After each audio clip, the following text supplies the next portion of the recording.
Et bonjour à tous, bienvenue dans cet épisode numéro 15 de la Fresh Tech. Écoutez, je suis ravi de vous retrouver en compagnie de Christophe. Bonjour Christophe. Hello, salut à tous, j'espère que vous allez bien depuis tout ce temps. Et oui, et en compagnie d'Adrien Oxman, que je remercie pour avoir accepté notre invitation. Bonjour Adrien. Bonjour à vous. Écoute Adrien, tu es donc le cofondateur de Box, donc tu vas pouvoir nous présenter un petit peu ça, nous dire quel est le concept que tu as derrière ta startup. Et en quoi est-ce que ça peut changer notre vie? Enfin, moi, en tout cas, je le crois, et changer en tout cas notre quotidien. Toujours pareil, on va faire une petite partie news, et dans la partie news, on va parler ensemble de plusieurs sujets qui vont se trouver en fin d'émission. Et hop, je vous mets le sommaire pour que vous puissiez voir ça. On va parler de Doctolib, qui devient la plus grosse licorne française. Ben oui, c'est pas surprenant, hein, après l'épisode sanitaire que l'on a pu connaître et qui continue. On va également se poser la question de savoir où sont les futures licornes européennes. Donc on a un classement qui a été fait et on va pouvoir voir ensemble celles sur lesquelles vous croyez et celles que vous connaissez déjà. Et enfin, on va se parler un tout petit peu d'une toute petite start-up qui s'appelle Apple et qui rachète Crédit Kudos. Donc c'est pas en France, mais c'est quand même assez intéressant puisque c'est une fintech de l'open banking qui va leur permettre de faire du paiement fractionné. Donc une offre assez intéressante, je pense, pour eux. Donc à voir ce que ça pourra donner le jour où ils seront également en France. Mais avant tout ça, on va parler avec Adrien et découvrir donc notre invité, pour que tu puisses nous parler un petit peu de ton parcours et que tu puisses nous dire comment est-ce que tout a commencé pour toi avant de créer cette start-up, et nous raconter un petit peu ce qui t'a amené à cette création-là. Bien sûr. Écoute, en fait, moi, j'ai une formation d'ingénieur et d'école de commerce. J'avais fait un double diplôme. J'ai tardé un petit peu à commencer à bosser. J'ai fait durer le plaisir et j'ai démarré ma carrière dans l'univers du conseil en stratégie plus spécifiquement. Et donc, c'était un milieu où je bossais quand même beaucoup, où je rentrais relativement tard. Et en fait, ce qui se passait, c'est que j'ai été un peu un early adopter de la vente à distance ou de l'e-commerce. Donc j'ai très tôt, il y a de nombreuses années, commencé à commander pas mal de choses livrées à domicile, parce que je trouvais la promesse de valeur fantastique de pouvoir se faire livrer chez soi un peu ce qu'on voulait. Je suis pas un grand fan du shopping et du déplacement en magasin. Le problème, c'est que j'avais un job qui n'était pas compatible avec les horaires ouvrables de livraison. Et donc, je ratais tous mes colis, c'est-à-dire que je me faisais livrer, mais en fait, je me faisais livrer à la maison. Et puis, un truc qui arrivait en 3 jours, je finissais toujours par le récupérer 10 jours plus tard dans un point relais. S'il n'avait pas été retourné à l'expéditeur entre-temps, je me tapais des queues infernales à la poste le samedi Je matin. pense que ça, on l'a tous connu, hein, la joie du samedi matin à la poste avec 20 personnes devant, plus tous ceux qui viennent pour aller en plus au guichet bancaire et qui prennent un temps fou. Je pense que ça parlera à tous. Voilà, donc c'était une grande frustration, parce que je disais, putain, c'est quand même incroyable. On a une chaîne de la logistique qui, jusqu'au dernier kilomètre, est extrêmement efficiente. Mais finalement, ce que moi j'appelle le dernier mètre, c'est-à-dire la façon de te remettre le colis une fois que le gars est chez toi, pour que tu puisses le récupérer en main propre, qu'il soit remis dans un lieu qui te convient, ça c'est un truc qui fonctionnait pas. Et donc, je me suis interrogé et je me suis dit, on a des immeubles et des maisons, en particulier des halls d'immeubles qui sont remplis de boîtes aux lettres dont on fait plus grand-chose, parce que c'est vrai qu'aujourd'hui, dans les boîtes aux lettres, à part des prospectus et de temps en temps un avis bancaire, on reçoit pas énormément de choses. Et donc, on reçoit de moins en moins de courriers, mais on a des boîtes aux lettres partout. Euh, et à contrario, on reçoit de plus en plus de colis, mais on n'a rien pour recevoir les colis. Si on n'a pas de gardien ou gardienne, bon, gardien ou gardienne, c'est plutôt un truc de très parisiano-parisien pour l'habitat un peu upper class, Collectif. entre guillemets. Et donc j'ai commencé à réfléchir, à m'interroger sur le type de solution automatisée qui pourrait se comporter comme un concierge à colis sans avoir besoin d'avoir un concierge. En plus c'est vrai qu'un ou une concierge aujourd'hui, bon, effectivement, ça s'occupe du ménage dans les parties communes, mais ça fait essentiellement de la permanence d'accueil pour les gens qui viennent dans l'immeuble. Les gens qui viennent dans l'immeuble, 95% du temps, c'est des livreurs. Quand c'est pas le technicien Enedis, c'est un livreur. Ouais. Donc voilà, l'idée, elle est vraiment née d'une frustration personnelle, c'est-à-dire, si demain on compte remplacer ce qu'était le courrier dans les 60 dernières années par du colis, bah, il faut qu'on adapte les infrastructures de réception au niveau de l'habitat. Et j'insiste sur le haut niveau de l'habitat parce que la promesse de valeur de l'e-commerce, c'est de te livrer à domicile. C'est pas de te livrer hors domicile dans un point relais, c'est pas de te livrer au bureau, c'est pas de te livrer chez tes voisins, c'est que ton colis, il soit chez toi quand tu rentres le soir, quoi. Je dirais même plus, c'est qu'en plus le client paie est souvent plus cher pour être livré à domicile. Et si pour in fine aller dans un point de retrait, mais Bien sûr. ça perd tout l'intérêt d'avoir payé plus cher pour pouvoir être livré à domicile et au bout du compte devoir aller dans un point de retrait parce que effectivement c'est passé un jour où on n'était pas là. Exactement. Alors, ça c'était la première, la première brique de mon analyse, qui partait vraiment d'une frustration perso et donc d'une expérience consommateur que j'ai estimée déceptive. Puis ensuite, je me suis interrogé sur toute la performance à la fois opérationnelle et environnementale de la livraison des colis. Et effectivement, un livreur qui repart avec ton colis sous le bras parce qu'il ne t'a pas trouvé chez toi, d'abord, c'est un livreur qui perd de l'argent c'est une société de livraison qui perd de l'argent parce qu'elle va devoir renvoyer le même livreur demain chez toi pour te relivrer. Puis c'est des kilomètres parcourus en camionnette pour rien, c'est du temps passé sur la voie publique où le gars essaye de t'appeler pendant 5 ou 10 minutes en bas de chez toi, où il est en double fil, où il crée un bouchon et où la congestion urbaine s'en ressent. Enfin, et j'ai estimé qu'il y avait un vrai enjeu systémique, à la fois d'usage consommateur, d'impact environnemental et de performance opérationnelle pour la chaîne logistique depuis l'e-commerçant jusqu'au transporteur, qui pouvait être solutionné par des systèmes intelligents pour la réception des colis. Alors, une fois qu'on avait dit ça, on avait un peu tout dit et rien dit parce que je ne suis pas le seul à expérimenter cette frustration. Et s'il n'y a pas de solution sur le marché, c'est peut-être pas pour rien, c'est que c'est pas si simple que ça. En fait, pour pouvoir transformer la réception du colis au domicile, il faut être capable de faire plusieurs choses. D'abord, il faut être capable de proposer un système qui fonctionne, qui est simple à utiliser, à la fois pour les utilisateurs et pour les transporteurs. Il faut que ce soit un système qui soit très facile à déployer. C'est-à-dire il ne faut pas que ça commence à être une usine à gaz et que ça prenne 5 ans d'arriver à avoir une autorisation ou les lignes électriques et Internet nécessaires pour alimenter ton système. Puis la troisième condition, c'est qu'il faut que ce soit très peu cher. Parce que même si c'est un pain point très pénible, la réception du colis, ce n'est pas quelque chose pour lequel tu es prêt à consacrer énormément d'argent. Tu te plains beaucoup d'aller au point relais, mais tu ne vas pas dépenser 100 € par mois pour pouvoir changer ce paradigme. Et donc, il fallait réfléchir à quelque chose qui soit donc à la fois simple, facile à déployer, peu encombrant et peu cher. Et donc, ça a été la genèse du projet. Et ça m'a pris, je dirais, à peu près 1 an et demi pour mettre une solution au point. Alors je me reviens, mais 1 an et demi, c'est pas tant que ça non plus pour arriver à trouver des solutions et arriver à déployer, à imaginer un concept, faire la faisabilité et puis aussi, je suppose, envisager toute la phase de production, puisqu'il y a aussi de la production. C'est que vous n'êtes pas que dans l'immatériel, vous avez un objet concret. Bien sûr. Bien sûr, effectivement, il y a eu une phase, disons, d'idéation, de conception de l'architecture du produit. Alors, on a exploré pas mal de pistes techniques et finalement, moi, ma conviction de départ, c'était qu'aujourd'hui, on a la chance d'avoir tous dans la poche des smartphones qui sont en fait des centrales de connectivité et de communication extraordinaires. Et finalement, en fait, si je reprends un tout petit peu de hauteur, la consigne à colis, le concierge à colis, il fallait que ça soit nécessairement un truc partagé. Pourquoi? Parce que tu ne peux pas mettre une boîte à colis par personne dans un immeuble, parce que les colis, ça prend beaucoup plus de place que le courrier.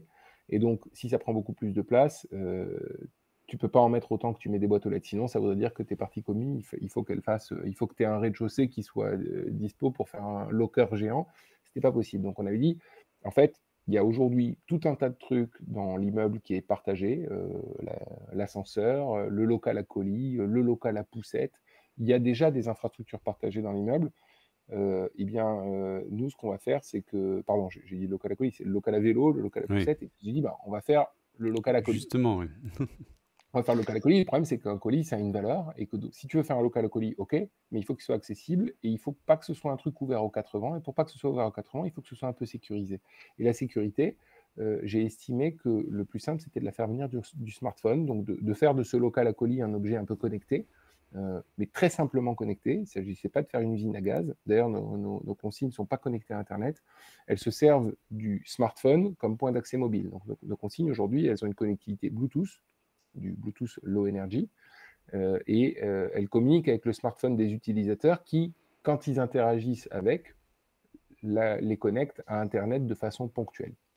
Et donc, on a eu une phase de réflexion pour arriver à cette architecture. On disait, voilà, on va avoir un petit microcontrôleur électronique avec une antenne Bluetooth, une application mobile, un système de cryptographie embarqué. Ça a pris grosso modo 6-8 mois de définir cette architecture-là. On a exploré la piste de faire du GSM, de faire du Wi-Fi basse peut-être. fréquence, ouais, du Wi-Fi bien sûr, mais également du Sigfox, du LoRa, des choses comme ça. D'accord, oui. Et puis, donc, une fois qu'on a arrêté l'architecture, on a passé à peu près, je dirais, 6 à 9 mois de plus pour faire les premiers protos. Et donc, en tout et pour tout, ça a pris à peu près 1 an et demi de sortir nos premiers protos pré-industriels, on va dire. Et c'est à l'issue de cette phase que, alors moi, entre-temps, j'ai rencontré mon associé pendant cette période-là. Donc moi, j'avais commencé le truc un petit peu tout seul, puis j'ai rencontré mon associé. Et à l'issue de cette période de prototypage, on a signé notre premier contrat. À l'époque, c'était avec Vinci Facilities. Et on a décidé de se lancer commercialement. Et donc, on a quitté nos jobs respectifs, on a capitalisé la boîte et on est parti sur le marché. Donc, voilà. Et donc, la partie production dont tu parlais n'a démarré qu'à l'issue de cette phase. On a D'accord. commencé à faire nos premières centaines ou milliers d'unités que à partir, donc, c'était courant 2019. Donc, si j'ai bien compris, en fait, le premier produit en fait, qui vous a permis de démarrer, c'est vraiment la partie collectif. Donc vraiment les immeubles et le côté collectif, en attaquant ce marché-là donc Vinci Facilities, en fait, c'est des opérateurs, ils viennent après les promoteurs immobiliers, ils opèrent les bâtiments, C'est des immeubles facility managers. d'habitation. Ouais, ils opèrent des bâtiments, c'est des facility managers, quoi. Et Et vous avez effectivement, réussi à les signer avec juste un prototype, du coup? avec, oui, alors bon, c'était des jolis prototypes. C'était des prototypes fake it until you make it. Ouais, c'est ça. C'était des prototypes avec, on a fait avec les moyens du bord. En fait, effectivement, on a mis peu de temps. Pourquoi? Parce qu'on a fait le système D. On est passé par des prototypistes qui nous ont fait des cartes électroniques par dizaines au début. Et puis, on les a montées nous-mêmes, on les a codées nous-mêmes. Et voilà, c'était des maquettes très abouties, c'était des prototypes pas trop mal, c'était pas tout à fait des trucs vraiment industrialisables, mais c'est ce qui nous a permis effectivement de nous lancer. Alors oui, on a démarré avec le système collectif, c'est lui qui a défini l'architecture, et puis on s'est vite rendu compte qu'en fait, on avait un marché énorme dans l'habitat individuel également, avec grosso modo le même système, sauf que au lieu d'être partagé par la copro, il est juste partagé par la famille. Ça simplifie encore les choses parce qu'il y a encore moins de sujets de confiance et de sécurité que dans l'immeuble. Et en fait, les maisons sont souvent les plus déshéritées en termes de livraison. Pourquoi? Parce que d'abord, il n'y a pas de partie commune, donc le gars, il ne peut pas te déposer ton colis sur tes boîtes aux lettres ou à ta gardienne ou à ton voisin. Et en plus, les maisons, souvent, elles sont loin des points relais et des centres-villes où il y a toutes les activités et toutes les solutions de backup. Donc, quand tu as une maison où le premier bureau de poste, il est à 20 minutes de bagnole, là, rater ton colis, ça commence à devenir nettement plus pénible que Bien sûr. de marcher 500 mètres le samedi matin, quoi. Après, tu parlais d'ailleurs de la partie sécurité, mais je ne sais pas si tout le monde qui nous écoute savent, mais aujourd'hui, on a l'impression que sa boîte aux lettres est sécurisée parce qu'il faut une clé pour pouvoir l'ouvrir. Donc forcément, c'est sécurisé. Et évidemment, il n'y a que le facteur qui a cette clé, évidemment. Et donc, on va dire que c'est ce qui, dans l'inconscient commun, de se dire, mais c'est bon, j'ai confiance en mon facteur et il n'y a que lui qui peut mettre dans ma boîte aux lettres. Mais en fait, ce sont des passes. Hein, et malheureusement, il est assez aisé pour ceux qui le veulent de se procurer des passes et de venir ouvrir n'importe quelle boîte aux lettres. Et d'ailleurs, ça fait partie des risques que l'on a aujourd'hui, que vous avez vous au quotidien. Quelqu'un qui repère un livreur d'un site de e-commerce qui vient livrer dans votre boîte aux lettres, passe derrière, utilise le pass, ouvre la boîte aux lettres, il récupère le colis, il s'en va, et pour vous, le colis a jamais été livré. Sur les boîtes aux lettres, on va dire, classiques, hein, j'entends. Exact. Bah, en fait, oui, pour préciser ce que tu viens de dire, il y a deux types de boîtes aux lettres. Il y a les boîtes aux lettres standards et les boîtes aux lettres normalisées. Bon, les boîtes aux lettres standards, en fait, le facteur n'a pas ta clé, donc il peut pas l'ouvrir, il peut pas remettre de colis dedans, donc bon, ça ne te rend pas service. Non. Et les boîtes aux lettres normalisées, il y a le fameux pass PTT, et ce pass PTT, il est en vente libre. Donc n'importe qui peut l'acheter, ça coûte 8 € sur Internet. Et donc tu as effectivement aujourd'hui des gangs de mecs dont la spécialité c'est d'écumer les halls d'immeubles et d'ouvrir. En plus, ils ouvrent tout le rack à la fois. C'est-à-dire qu'avec le pass PTT, tu n'ouvres Ah pas oui, porte par porte, tu ouvres une porte géante qui te permet d'accéder à 10, 12, 20 boîtes aux lettres à la fois. Donc d'accord. effectivement, il y a un vrai enjeu de sécurité avec le pass PTT, pass PTT qui a été une super solution pendant des dizaines d'années pour le courrier. Mais qui maintenant, compte tenu de la valeur vénale de la marchandise qu'on trouvait dans les boîtes, n'est tout simplement plus suffisamment sécurisé, quoi. Et donc nous, effectivement, ce que l'on propose avec Box, c'est une technologie qui permet de subvenir à ce besoin et à terme, on l'espère, de supplanter ce système un petit peu archaïque. Peut-être on peut rentrer dans le détail justement de la proposition, Bertrand, Ouais, tout à en fait, oui. regardant le produit. On en Enfin, a beaucoup parlé en fait. Ce serait peut-être bien de rentrer t'as dessus. Après, raison. j'ai une tonne de questions, mais je pense que D'accord. notre audience va s'impatienter de découvrir ce produit. Allez, alors j'ai mis une petite image de fond pour illustrer, puis tout à l'heure, comme t'en parlais, je voulais que ça puisse parler un peu à tout le monde, donc j'en ai parlé, mais si tu peux nous donner de quelques éléments pour te dire, donc c'est quoi la solution que tu proposes, même si je pense que au vu des images, on l'aura rapidement compris, en tout cas. Bah écoute, je peux t'expliquer comment ça marche. Déjà, c'est sans doute le plus facile, mais grosso modo, quand tu as une consigne chez toi, que ce soit d'ailleurs dans ton immeuble ou dans ta maison, euh, tu vas faire tes achats sur Internet comme d'habitude. Tu vas demander une livraison à domicile comme d'habitude. Et simplement, au moment où tu finalises ton achat et où tu rentres ton adresse de livraison, tu as ton application mobile Box qui te permet de générer un code d'ouverture pour le livreur. Donc un code que le livreur va pouvoir utiliser sur le clavier de la box. Ce code d'ouverture, il est à usage unique. Il peut être à usage multiple si c'est des livraisons Amazon. Tu sais, tu peux avoir une commande qui est livrée en plusieurs Ah oui, fois. d'accord. Ça peut même être des codes à usage permanent, notamment dans l'habitat individuel. Si tu fais confiance à ton facteur, tu peux lui donner un code à usage permanent pour qu'il ait accès à ta box, par exemple. C'est un truc qui marche beaucoup en zone rurale où les gens sont très proches de leur facteur ou de leur livreur de confiance. Donc en fait, au moment où tu génères où tu effectues ton achat sur Internet, typiquement, tu vas générer un code. Le livreur, ce code va apparaître sur l'étiquette du colis. Donc le livreur, quand il arrive chez toi, il apparaît au même endroit que ton adresse, ton numéro de téléphone, ton bâtiment, ton étage, le digicode de la porte d'entrée, etc. Au moment où il arrive chez toi, donc il voit ce code sur l'étiquette, il tape sur le clavier de la box, il ouvre, il dépose le colis. Alors dans le cadre de l'habitat collectif, il y a une balance au fond, une balance connectée qui permet de vérifier, de monitorer les points entrée et sortie et donc de s'assurer qu'il n'y ait pas de disparition de colis non souhaité ou indésirable en tout cas. Ah, vous tracez ça? C'est-à-dire qu'aujourd'hui vous tracez le fait que ça a été ouvert et qu'il y a tant de poids de colis qui ont été sortis, ou Ouais. mis? Tout à fait, qui ont été ajoutés ou enlevés. Typiquement, si tu as une livraison et qu'il y avait moins de poids quand le livreur a refermé la porte que quand il l'a ouverte, c'est que probablement ton livreur a été un peu indélicat. Ah, c'est Ça, super intéressant, ça. Ah ouais, D'accord. top. ouais, bah, ça fait partie de la, si tu veux, comme on fait une enceinte commune dans l'habitat collectif, il faut qu'on amène de la sécurité. Donc la sécurité, elle passe par le fait que les codes soient à usage unique, ou en tout cas à validité très limitée, que les colis, que le poids des colis soit tracé. Et puis également, donc là je viens sur la fin de l'expérience utilisateur, j'ai fait un petit break, mais donc ton livreur vient de déposer ton colis chez toi, toi le soir tu rentres du boulot, Tu as eu ta notification comme d'habitude de Chronopost qui te dit votre colis a été déposé aujourd'hui. Tu rentres et tu ouvres ta boîte, cette fois-ci en Bluetooth. Toi, tu n'utilises pas le clavier, tu utilises ton application mobile, tu appuies sur le bouton, ça ouvre la box. Et là, ça te demande d'accuser réception de ton colis et ça te demande également de confirmer le nombre de colis restant dans la box. On va te dire, voilà, normalement, tu as récupéré un colis, il doit rester, j'en sais rien, 2 D'accord. colis. Et tu confirmes. Et donc ça, c'est une troisième brique de sécurité, ce qui fait que ça reste une enceinte partagée. C'est comme un local à vélo, sauf que c'est un local à vélo dans lequel on sait qui est entré, qui est sorti. On demande à tout le monde de vérifier le contenu. Et puis, on a un truc qui check si les vélos sont toujours là, quoi, si je voulais faire le rapprochement.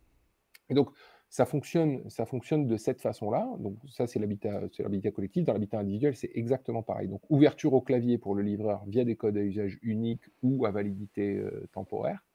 Et ouverture Bluetooth via l'application mobile pour le Le end-user. propriétaire. D'accord, ok. Ouais, enfin que Le ce soit le propriétaire ou locataire, l'utilisateur, l'habitant, quand voilà. tu dis end user. Exactement. Et donc, tout ça permet d'assurer une réception simple de tes colis. Alors, ensuite, l'application permet de faire tout un tas d'autres choses. Elle permet on peut rentrer on a aujourd'hui un outil qui permet de traquer les colis de l'ensemble des sociétés de livraison pour savoir où en est ton colis dans tout le parcours de livraison depuis l'e-commerçant. On a un chat qui permet, typiquement notre box, elle est faite pour servir jusqu'à 30 appartements simultanément dans l'habitat collectif. Donc 30 appartements, c'est grosso modo une cage d'escalier. Donc on a un chat qui permet à tous les co-utilisateurs d'une même box d'interagir. Donc ça crée un petit peu de lien également dans la copropriété. C'est sympa ça. Tu Une peux dimension demander... un peu sociale en fait, Tout à liée fait. à la box. Tout à fait. Alors, à l'origine, c'était pas fait pour ça. C'était fait plutôt pour le gars qui part en vacances le mois d'août et qui va demander à son voisin si j'ai des colis qui arrivent, est-ce que ça t'embêterait de les sortir pour pas que j'embouteille toute la box pendant des semaines.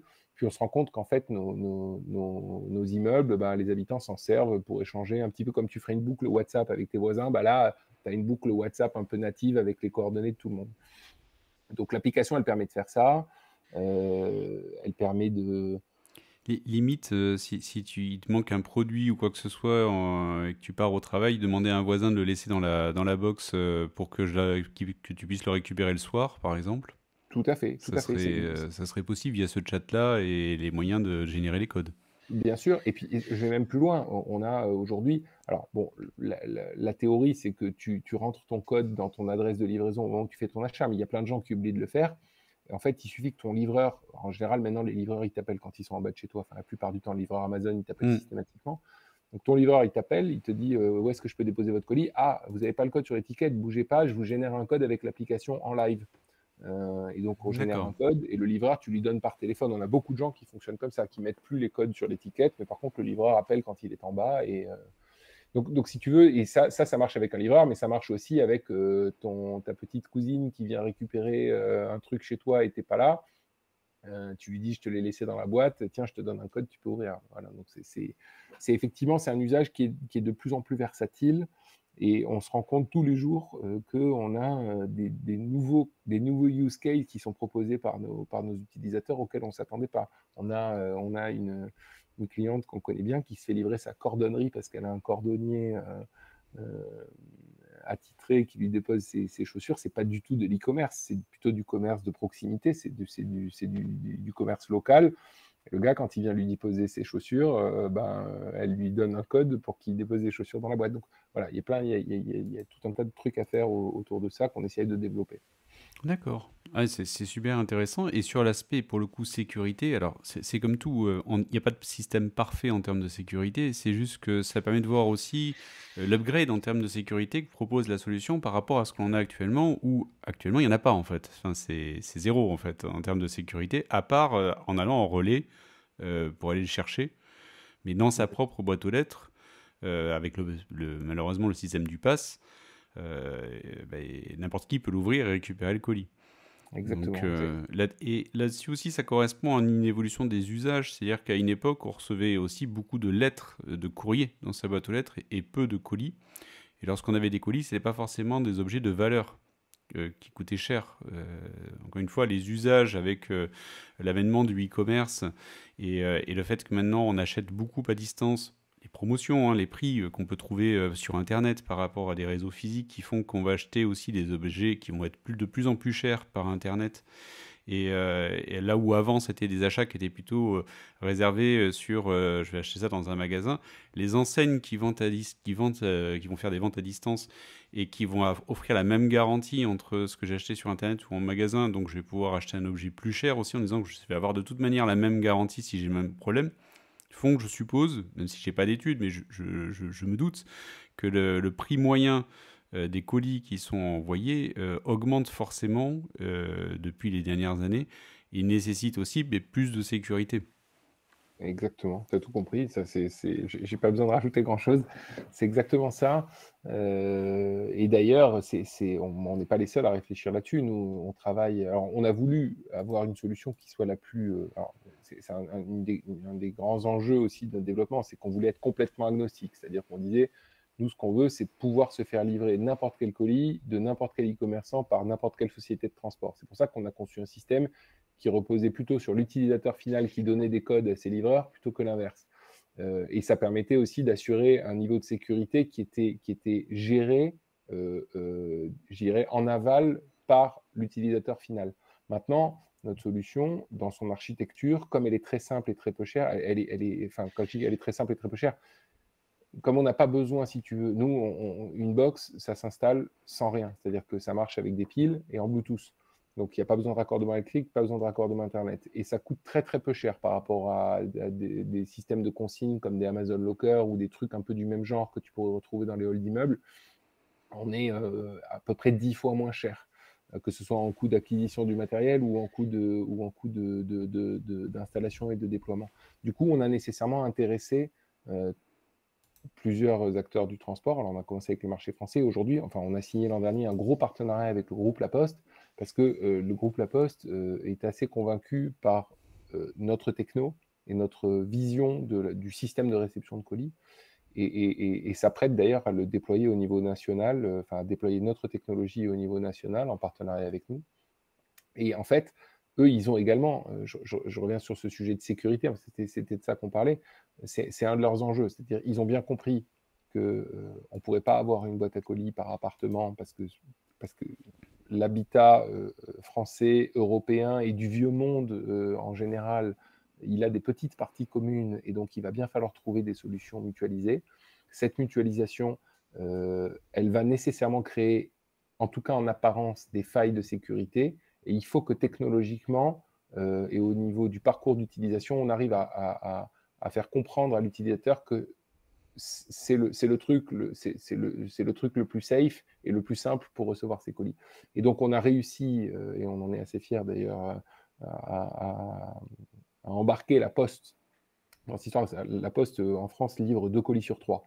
Donc c'est un acteur colossal du marché. Tu ne peux pas imaginer avoir une solution qui devienne un standard de la livraison de colis si tu n'as pas des gens comme Colissimo et Chronopost qui utilisent ta solution.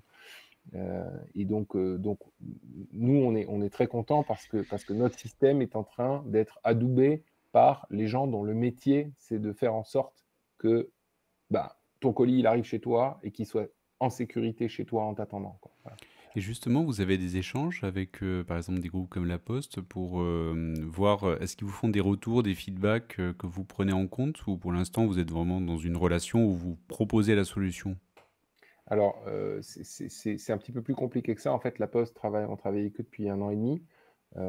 Et en fait, bon, La Poste, c'est un groupe qui est un peu plus gros et un peu plus inertiel que nous. Donc, en fait, eux, quand ils décident de lancer une techno, ça peut prendre des mois, des semestres ou des années. Donc, ils sont en train de commencer à déployer les premiers milliers d'unités. Donc, ils en sont en propre, hein, je veux dire, de leur côté. Nous, on en a déjà déployé des milliers de notre côté. Mais on prend évidemment en compte leur feedback, leurs recommandations. On travaille sur une nouvelle technologie virtuelle parce que le but de tout ça, le vrai endgame, je suis désolé, je fais plein d'anglicismes, mais bon, comme voilà. Pas de souci. Le but de tout ça, c'est que l'expérience devienne complètement, à nouveau, un anglicisme complètement seamless pour l'utilisateur final. C'est-à-dire qu'aujourd'hui, on te demande de générer un code pour ton livreur. c'est pas mal, mais c'est pas top. Ce qu'il faudrait, c'est que tu as une box chez toi et tous les livreurs, nativement, ils puissent déposer les colis sans même que tu aies à te poser la question et à sortir ton application. Et donc, notre enjeu, c'est d'être interfacé avec les principales sociétés de transport et les principaux livreurs, et donc, au premier rang desquels La Poste, pour faire en sorte que n'importe quel opérateur du groupe La Poste ou n'importe quel prestataire de livraison du groupe La Poste, quand il arrive chez toi, ben, il sait qu'il y a une box chez toi, il a déjà un code pour l'ouvrir, mais il l'a même pas sur l'étiquette du colis, il l'a sur son PDA, et il peut déposer ton colis. On a la même, on a Au même titre qu'il a ton numéro de téléphone pour t'appeler quand il arrive en bas de chez toi. Exactement, exactement. Et donc, on a un enjeu d'interfaçage avec ces sociétés, avec des groupes comme Amazon également,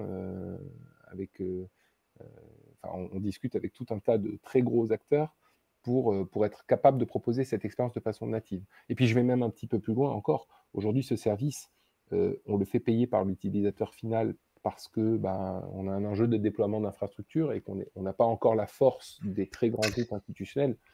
Mais notre vraie vision, c'est que ces boîtes à colis, elles deviennent gratuites pour les usagers à terme. Alors, ce ne sera pas tout de suite, mais qu'elles deviennent gratuites parce qu'elles amènent tellement de simplicité et de satisfaction client à la fois aux e-commerçants et aux transporteurs, que ce soit finalement eux qui, Oui. grâce à une toute petite partie du prix de la livraison, prennent en charge le coût du déploiement de la boîte et de sa maintenance. Alors ça, c'est une excellente question et c'est une très bonne transition que tu me fais, c'est qu'on nous a posé la question aussi. Aujourd'hui, le business model, en fait, c'est l'achat, c'est-à-dire que l'usager, enfin, on en a parlé avec les communs, mais pour les particuliers, c'est t'achètes ta box et ça s'arrête là? Alors, pour les particuliers, donc on a 2 modèles économiques aujourd'hui. Maison individuelle, c'est de l'achat, achat sec, comme un objet connecté. OK. Pour l'habitat collectif, c'est de la location. Donc les box qu'on met dans les halls d'immeubles, elles sont louées par la copropriété ou par le bailleur ou par le promoteur. Pourquoi? Parce qu'en fait, on en fait la maintenance, le dépannage, le remplacement, l'assurance en cas d'effraction. Ça a du sens, tout à fait et ce que tu évoquais, du coup, c'est une des questions que j'avais aussi, c'est que, tu l'as dit au début, en fait, c'est que votre solution a également un impact positif pour, le côté livreur, Mmh. et le transporteur, en général, peut-être même l'e-commerçant derrière.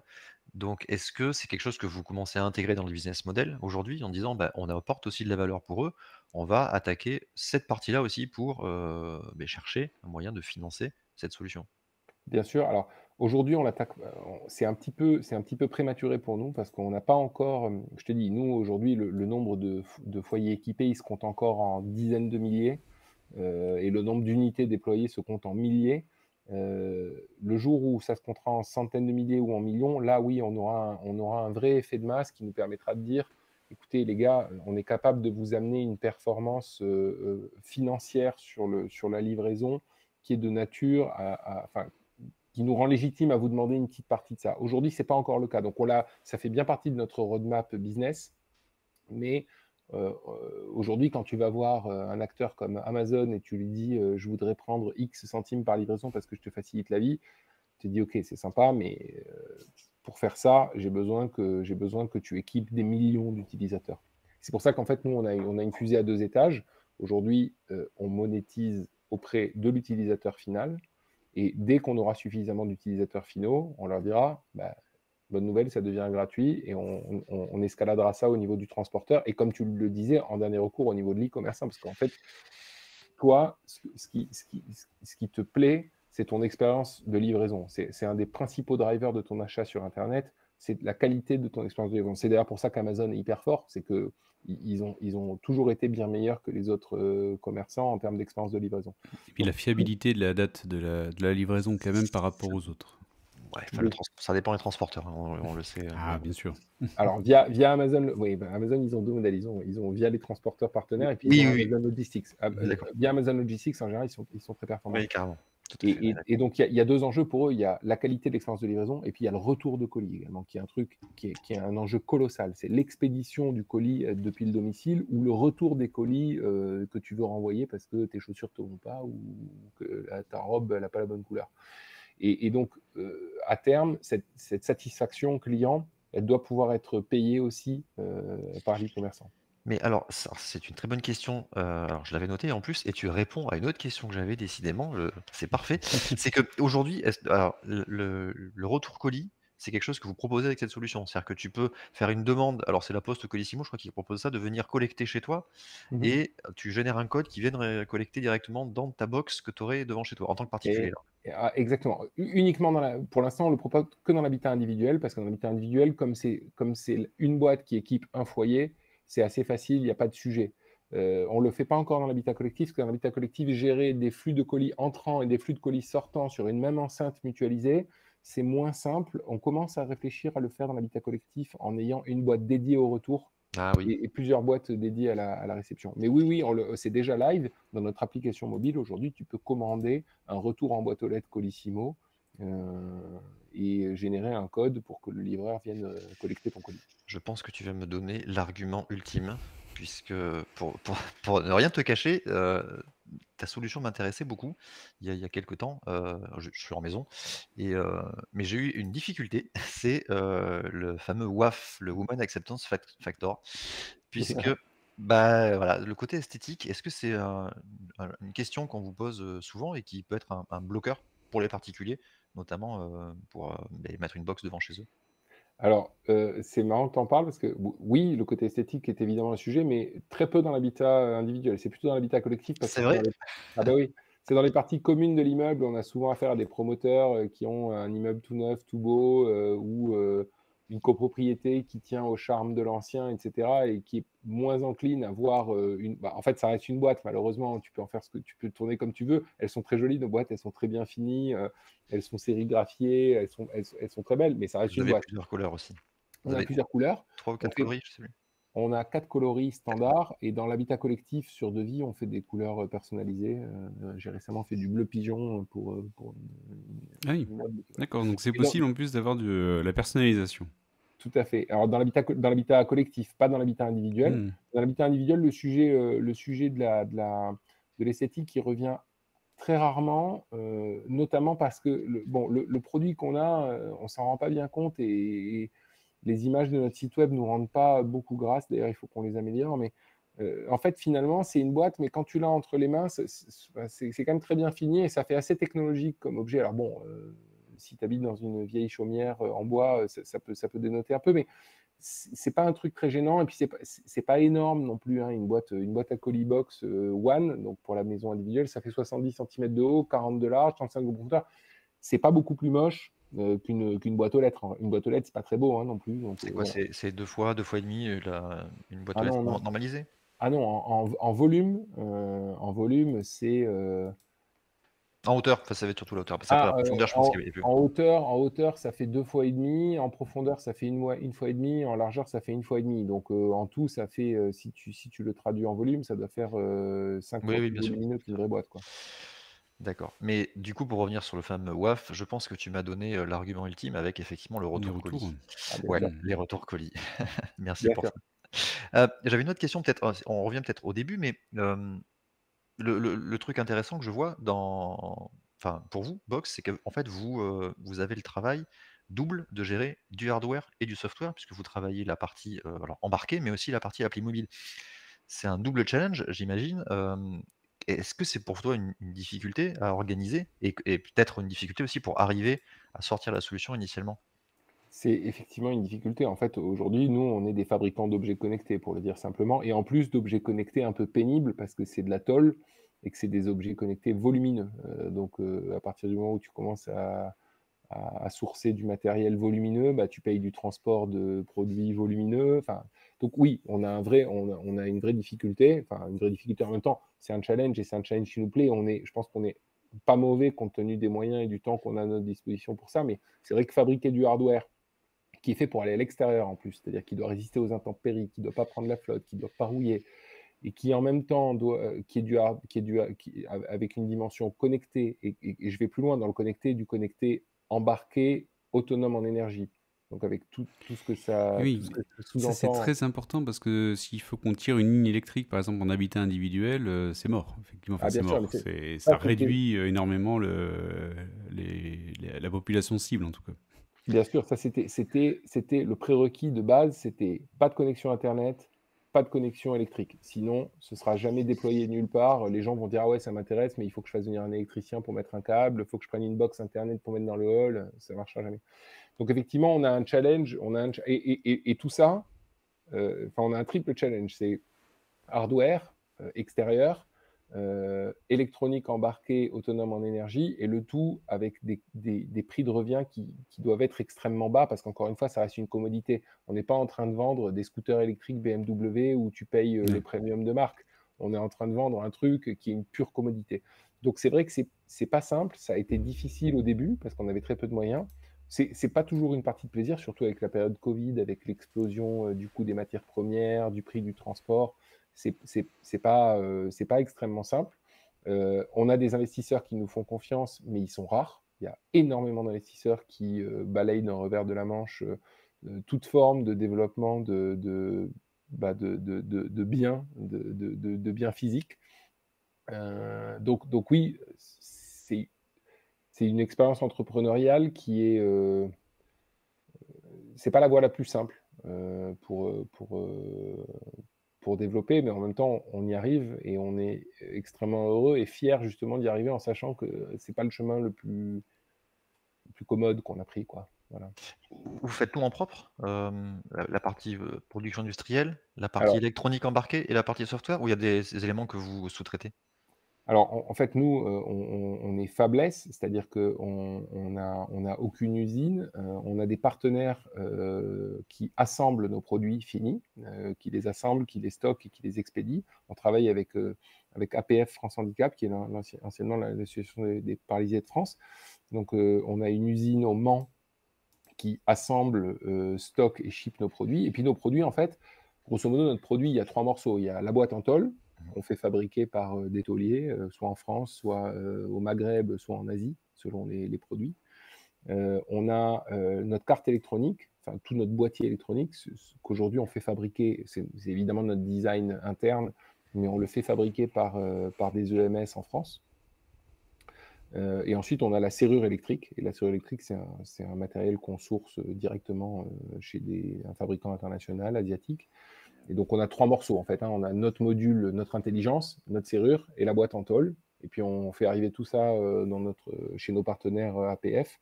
Et on leur fait monter ça et l'envoyer à nos clients. Et tu as omis la partie software là-dedans aussi également? Alors, bien sûr, pardon, là, je parlais du hardware, bien Ouais. sûr. Et donc, le software, l'application mobile, plus tout le back-end, plus tout ce qui touche de près ou de loin au digital, ça, pour le coup, c'est in-house. C'est notre équipe de dev. Et il n'y a que nous qui avons la main. Et d'ailleurs, on a la main sur à la fois nos applicatifs, mais ceux de nos partenaires. Typiquement, on travaille avec La Poste. L'application mobile aujourd'hui du groupe, c'est également nous qui la développons et c'est notre technologie et notre architecture. OK, qui serait dans les mains des facteurs, de leur côté. OK. Exactement. Et des clients de La Poste. OK. Ah, ça serait brandé La Poste, OK. Exactement. Super intéressant ça. C'est de la Mais marque blanche.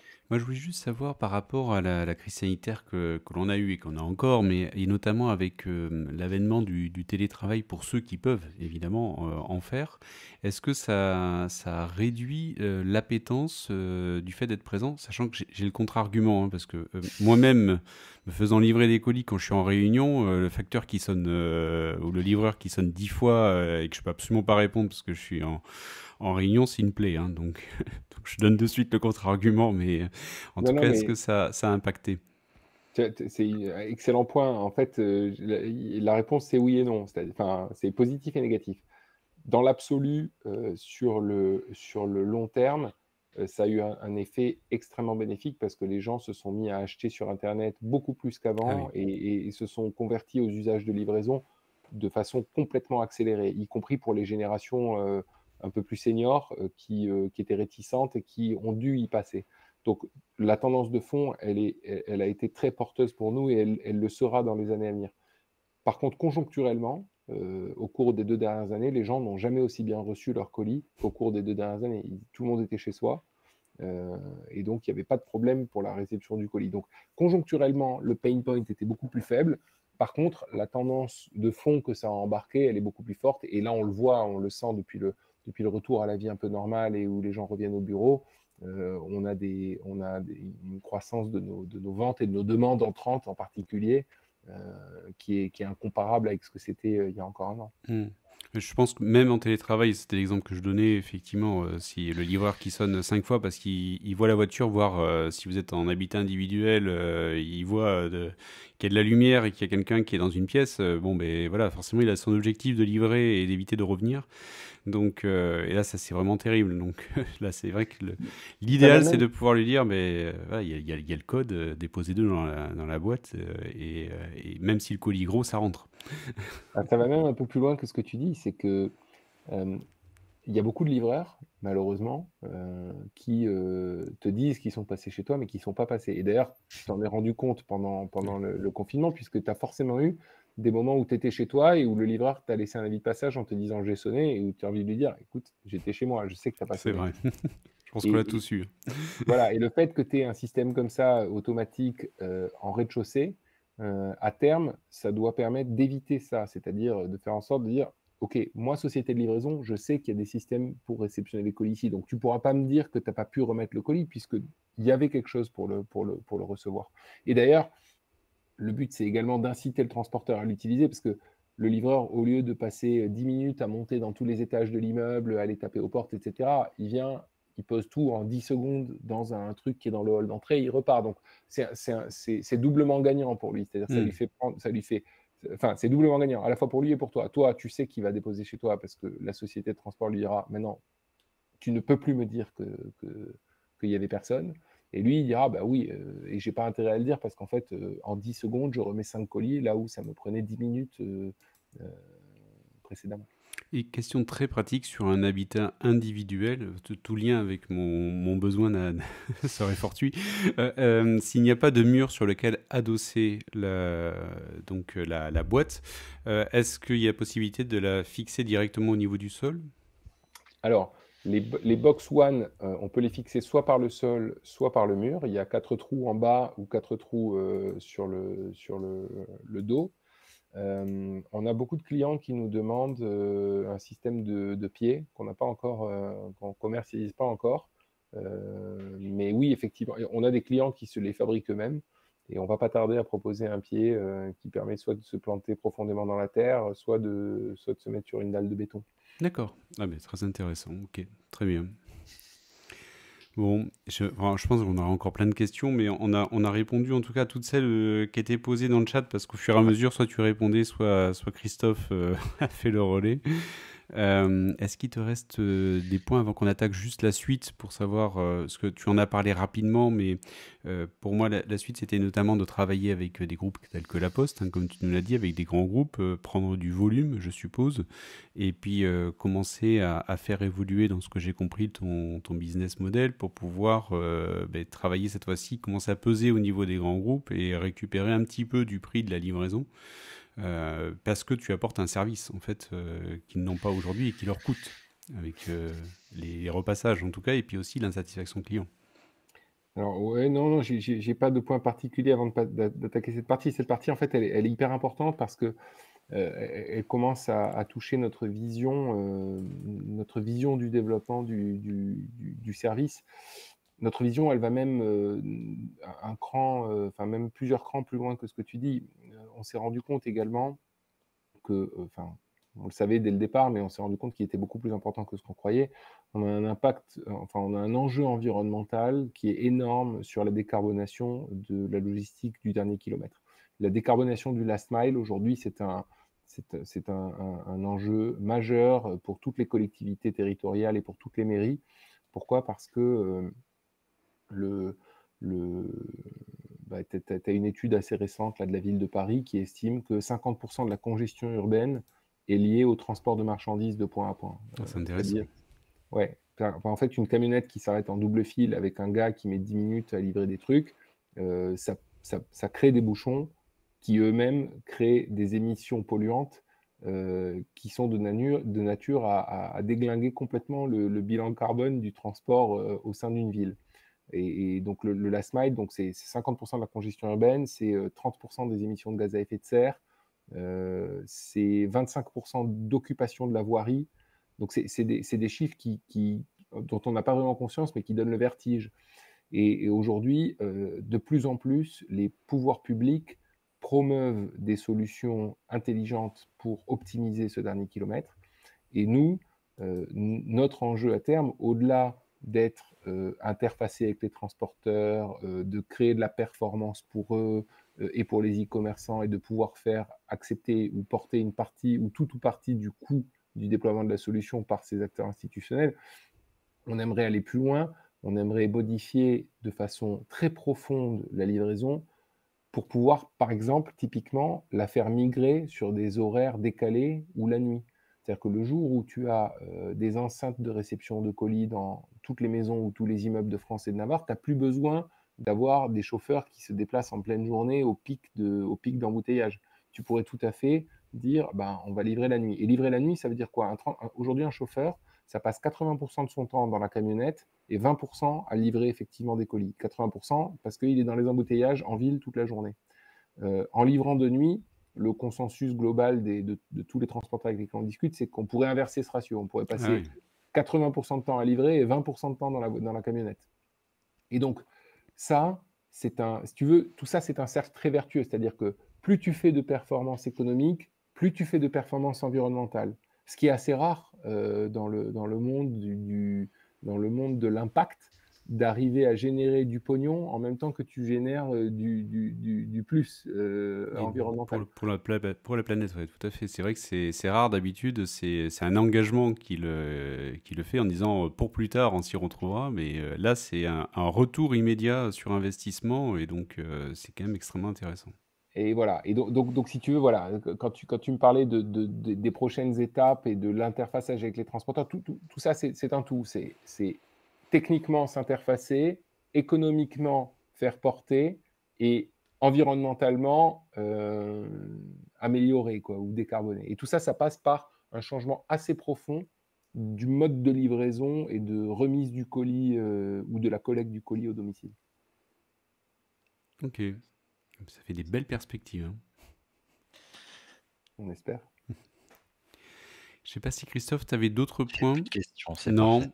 On a un petit peu débordé, mais c'était passionnant. Alors pour le coup, c'est vrai que c'était top. Mais écoute, merci beaucoup, vraiment Adrien, parce que c'était passionnant à suivre. Bon, pour le coup, je pense que tu as convaincu 2 personnes de plus.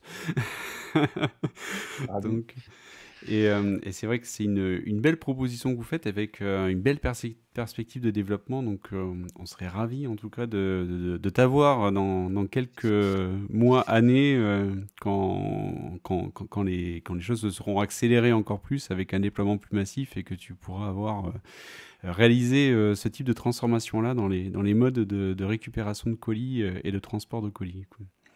Écoutez, j'en serais ravi le cas échéant. En tout cas, merci pour votre invitation, Bertrand et Christophe. C'est vraiment c'est sympa, c'est un plaisir de parler avec vous. Eh bien, écoute, ce que je propose, c'est qu'on termine sur la partie news. Si tu as envie, n'hésite pas à rebondir dessus. Je vais faire les news un peu rapidement pour rester dans le timing. Et donc, on attaque de suite avec Doctolib. Donc, c'est quoi la news sur la partie Doctolib? Mais comme vous pouvez vous en douter, durant la crise sanitaire, toute la puissance de la plateforme Doctolib a été largement mise en avant, et aujourd'hui Doctolib devient la plus grosse licorne française, c'est-à-dire qu'elle a levé encore 500 millions d'euros en dette et en fonds propres, et ça la permet de la valoriser à 5,8 milliards d'euros. Donc là vraiment ça commence à faire plaisir à voir, et donc derrière, forcément, ce sont des investissements avec un but, et notamment un des buts, c'est de continuer à grossir, de créer des emplois, avec 3500 emplois qui sont prévus dans 30 villes en France, et là encore c'est intéressant, il y en aura aussi en Allemagne, en Italie, sur les 5 prochaines années. Donc c'est pas rien du tout, et dès 2022, il y a déjà 700 postes qui sont ouverts. Et donc vers quoi est-ce qu'ils vont aller? Mais le but, c'est de pouvoir, par exemple dans les pistes qu'ils ont, c'est de la messagerie et plus de sécurité, et ça va être des axes de développement qui pour l'instant sont favorisés avec ces levées de fonds là. Hop, sauf si tu avais un point, Christophe, je passe à la news suivante, ça marche, avec la news suivante quelles sont les futures licornes européennes. Donc là, on parle bien des futurs, hein, donc on n'est pas sur les actuels, c'est bien ce vers quoi on va aller. Et dedans, il y a des françaises, donc on va regarder rapidement. Donc on a Agicap, Akeneo, Alma, Brut, Cubine, Dashlane. Tiens, Dashlane, ça fait partie de celles que vous connaissez peut-être si vous avez ce gestionnaire de mots de passe qui vous est proposé en multiplateforme. On a également Descartes Underwriting, EcoVadis, Front, Oma Games, Klaxoon. Klaxoon, peut-être que vous l'avez utilisé pendant justement la crise sanitaire pour pouvoir animer des réunions à distance et pouvoir recréer un petit peu de lien entre les collaborateurs. On a Luco, on a Malte, on a Music World Media, qui est un éditeur français d'applications musicales. On a Open Classroom, qui est donc la formation en ligne, là encore. Hein, la crise sanitaire a aidé là-dessus, mais ils étaient là avant pour pouvoir faire de la formation en ligne et éviter comme ça les déplacements. On a Penny Lane, on a Sending Blue et Shipeo. Donc à voir, faites les paris pour savoir. Si vous voulez mettre dans les commentaires pour ceux qui regardent en replay ou dans le chat pour ceux qui regardent en live et nous dire quels sont vos pronostics pour savoir lesquels seront parmi ces pistes-là les futures licornes françaises en tout cas. Sachant qu'il y en a quelques-unes là-dedans qui ont été transférées de l'année précédente aussi, hein, qui sont toujours... Oui, tout à fait. Qui n'ont pas atteint le seuil critique et reviennent. Allez, on termine avec une dernière news donc sur Apple. Rapidement, c'est juste pour vous dire qu'ils rachètent Credit Kudos, c'est une fintech de l'open banking, c'est une startup britannique. Et pourquoi est-ce qu'ils la rachètent? C'était juste sur cet aspect-là, parce que c'est quand même Apple qui continue en tout cas à se mettre sur la partie bancaire. Donc ils ont déjà une carte de crédit qui est proposée aux États-Unis uniquement. Ils proposent aussi du paiement sans contact avec votre téléphone via Apple Pay, via votre Watch également, votre Apple Watch. Et si on regarde, c'est une brique qui est de plus en plus sur laquelle ils viennent intervenir. Et ils vont maintenant pouvoir se lancer dans le paiement fractionné, paiement en 5 fois, 10 fois. Mais une des applications à terme pourrait être de pouvoir proposer ce paiement fractionné directement via de l'Apple Pay. Et donc proposer de payer dès que vous passez en caisse et que vous payez avec votre smartphone, mais en plusieurs fois, en 5 fois, 10 fois. Et donc à compléter au niveau de son offre. Et ça montre quand même l'appétence pour ce paiement fractionné qui est un facilitateur de paiement et qui va venir forcément déclencher plus facilement les achats qui intéressent les enseignes de commerce. Et pour Apple, c'est intéressant puisqu'à chaque fois qu'il y a ces transactions qui passent via son application, il touche une commission. Donc ça fait partie des leviers aujourd'hui, ces paiements fractionnés dont vous allez entendre de plus en plus parler. Sachant que, si je peux me permettre, faire un lien avec la news d'avant, dans la liste des startups possibles aux licornes, il y en a une que tu as citée dont c'est absolument le créneau aujourd'hui, qui s'appelle Alma, elle est en haut de la liste, qui fait ça. Française, ils font du paiement fractionné aussi. Ils décollent très fort, donc il y a un vrai créneau là-dessus sur les paiements 3-4 fois sans frais. Vous avez aussi Floa qui fait ça là, et qui fait partie des leaders. Là, on n'est pas sur de la start-up, mais on est plutôt sur de la banque traditionnelle qui a pris un logo plus moderne. Voilà, mais bon, avec une organisation un peu à part pour être un petit peu plus agile en tout cas. Ouais. Eh bien, on est arrivé au terme des news et donc au terme de l'émission. Donc, encore merci Adrien pour avoir accepté l'invitation. Merci pour tout ton éclairage, c'était passionnant.